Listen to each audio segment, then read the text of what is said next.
ಅತಿರಿಕ್ತ ಘಟನೆಗೆ ಸ್ವಾಗತ. ಪ್ರತಿ ವರ್ಷ ಜುಲೈ 26ರಂದು ಭಾರತಾದ್ಯಂತ ಸೇನಾ ಯೋಧರ ತ್ಯಾಗವನ್ನು ಸ್ಮರಿಸಲು ಯಾವ ದಿನವನ್ನು ಆಚರಿಸಲಾಗುತ್ತದೆ? ಕಾರ್ಗಿಲ್ ವಿಜಯ ದಿವಸ. ಆಪರೇಷನ್ ವಿಜಯ್ ನೆನಪಿಗಾಗಿ 1999ರಲ್ಲಿ ಆಪರೇಷನ್ ವಿಜಯ್ ನೆನಪಿಗಾಗಿ ಏನು ಮಾಡ್ತೀವಿ ಅಂದ್ರೆ ಜುಲೈ 26 ನಾವು ಭಾರತದಾದ್ಯಂತ ತ್ಯಾಗ ದಿನ ಅಂತೇಳಿ ಆಚರಿಸ್ತೀವಿ. ಭಾರತದ ಯಾವ ಕ್ರಿಕೆಟಿಗ ಇತ್ತೀಚೆಗೆ ಲಾರ್ಡ್ಸ್ನ ಮೈದಾನದಲ್ಲಿ ಏಕದಿನ ಶತಕ ಸಿಡಿಸಿ ಸಚಿನ್ ತೆಂಡೂಲ್ಕರ್ ಅವರ ದಾಖಲೆಯನ್ನು ಮುರಿದ ಮೊದಲ ಭಾರತೀಯ ಎನಿಸಿಕೊಂಡಿದ್ದಾರೆ? ರೋಹಿತ್ ಶರ್ಮಾ ಅವರು. ದೇಶದಲ್ಲಿ ಮೊದಲ ಬಾರಿಗೆ ಶಾಸನಬದ್ಧ ಅಪಾಯ ಮತ್ತು ನಂಬಿಕೆ ಆಧಾರಿತ ಉದ್ಯಮ ಅನುಮೋದನೆ ವ್ಯವಸ್ಥೆಯನ್ನು ಜಾರಿಗೆ ತಂದ ರಾಜ್ಯ ಯಾವುದು? ಛತ್ತೀಸ್ಗಢ.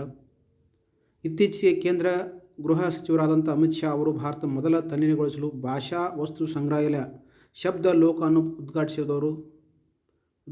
ಅಮಿತ್ ಶಾ ಇಲ್ಲಿ ಉದ್ಘಾಟಿಸಿದ ಕೋಲ್ಕತ್ತಾದಲ್ಲಿ.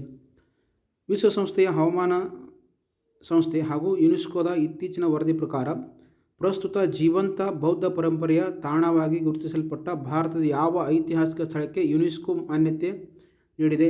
ಸಾರನಾಥ. ಇತ್ತೀಚೆಗೆ ಬಾಂಗ್ಲಾದೇಶ ಮತ್ತು ಯುನೈಟೆಡ್ ಸ್ಟೇಟ್ ಜಂಟಿಯಾಗಿ ಆಯೋಜಿಸಿದ ಮಿಲಿಟರಿ ವ್ಯಾಯಾಮದ ಹೆಸರೇನು? Tiger lighting 26.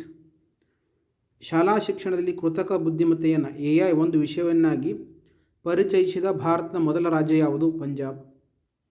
ಭಾರತೀಯ ರಿಸರ್ವ್ ಬ್ಯಾಂಕ್ ಹೊರಡಿಸಿರುವ ವಾಣಿಜ್ಯ ಬ್ಯಾಂಕುಗಳ ಆಡಳಿತ ತಿದ್ದುಪಡಿ ಮಾರ್ಗಸೂಚಿಗಳನ್ನು 2026 ಯಾವ ದಿನಾಂಕದಿಂದ ಜಾರಿಗೆ ಬರಲಿದೆ?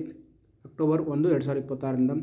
ಇತ್ತೀಚಿನ ಆವರ್ತಕ ಕಾರ್ಮಿಕ ಬಲ ಸಮೀಕ್ಷೆ ವರದಿಯ ಪ್ರಕಾರ ಜೂನ್ 2026ರಲ್ಲಿ ಭಾರತದ ಯುವ ನಿರುದ್ಯೋಗ ದರವು 15ರಿಂದ 24 ವಯೋಮಾನದ ಶೇಕಡ ಎಷ್ಟಕ್ಕೆ ಏರಿಕೆಯಾಗಿದೆ? 16.2%.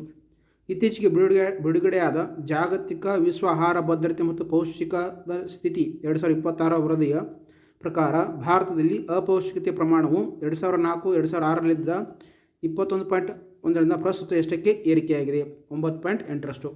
ಇದೇ ರೀತಿಯ ವಿಡಿಯೋಗಳಿಗೆ ಶಿವರಾಜ್ ಸರ್ನ ಫಾಲೋ ಮಾಡಿ.